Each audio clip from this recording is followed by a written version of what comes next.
Welcome to the workshop. I'm Andrew, and today we're starting a long-term project, but a low-key one, something I've been calling the Book of Five. Unfortunately, I'm starting to see the last of the previous generation, the classic Seiko 5s, come and go. So this is for posterity. This is for you future viewers down the line who are trying to determine authenticity on eBay. We'll do dimensions. The specs are all pretty much the same. And watches from this era are quite easy to date reliably, so we can make some guesses about production.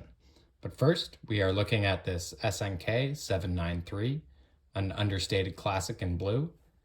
And I will leave what links I can in the description, but do be aware that the prices are volatile.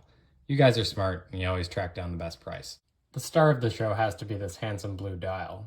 It's one of the most affordable references from the 5 collection, and appropriately understated, but with a light sunray finish that I find really appealing. The silver indices are faceted and they catch the light well, and they also conceal small sort of half loom pips on the exterior. The minute and hour hands are standard straight sword types, and they are also loomed. Though the second hand isn't loomed, the white color matches the date discs nicely, and it gives you enough contrast to see it on the dial.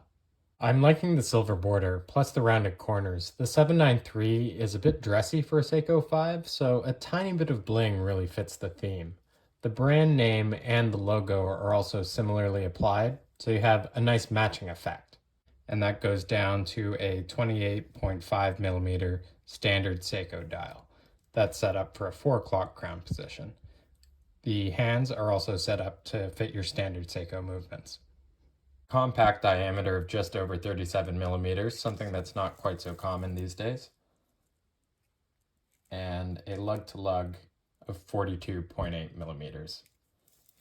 Combine that with a height 10.4, 10.5mm. It's a very compact wearing watch, and these are also 18mm lugs. The bezel is polished, but the case tops and sides are brushed, so that's nice to see. It makes it more of a business casual as opposed to a true suit and tie kind of dress watch. It's not perfect in some places, and you'll also notice that there's no bevel to the lugs, but I'm happy to see a brush surface either way. The brush finish is going to meet more of your everyday requirements, whether you're modding this watch or wearing it as is. That's particularly true. This is a good watch to wear every day because the small crown makes adjusting the time and the date, if you have this in a rotation, that can get quite annoying. Coming down to the bracelet, it is a brushed 3-link style with polished edges on the center links there.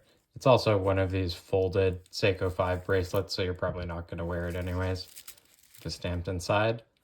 That's a great shot there, actually. If you look at the really nice brushing on the case, and then the kind of shoddy construction on the bracelet, you understand that the appeal of these watches is all in what we call the head of the watch in the industry. It is a hardlex crystal, though there are many sapphire options available for this case size. I usually recommend people wait until the first service to replace it because it is a good quality crystal. To match the case, we also have a brushed steel chapter ring. At the bottom of the dial, we have the movement marked. With the 7S26, you might lose those modern conveniences of hacking and hand winding, but it is an extremely robust movement. And it would lead to, on the higher end, the 6R series, and then on the mass market side, the NH4R series that we're so used to on this channel. I also really like how it just fits completely into the smaller 37mm case size. So how do we date this? I have to shout out to Mark at Long Island Watch because he's been selling Seiko 5s for about 20 years now and is probably the authority in America. You'll see right here on the case back, the 7S26 and 02J0. That is the case and movement code. But what we want to focus on right now are these 6 digits. The last 4 digits refer to how many case backs were manufactured in a given month. What we really want to look at is the first 2. 9 and D. So the first 9 is the last digit of the year of manufacture. So we know that 1999 these weren't being produced, so it either has to be 2009 or 2019. D, it's nice that we actually have a D here because the second digit is the month of manufacture. So 0 to 9 up until September, and then O and D for October through December. So I can tell you this watch was produced in 2019 in December. And how do I know it's 2019 and not 2009? Well, if we look on the rotor here, 7S26C, this movement came in 3 iterations, A through C. C wasn't used until 2011. So we can confidently date this to 2019, which is surprisingly late for these watches.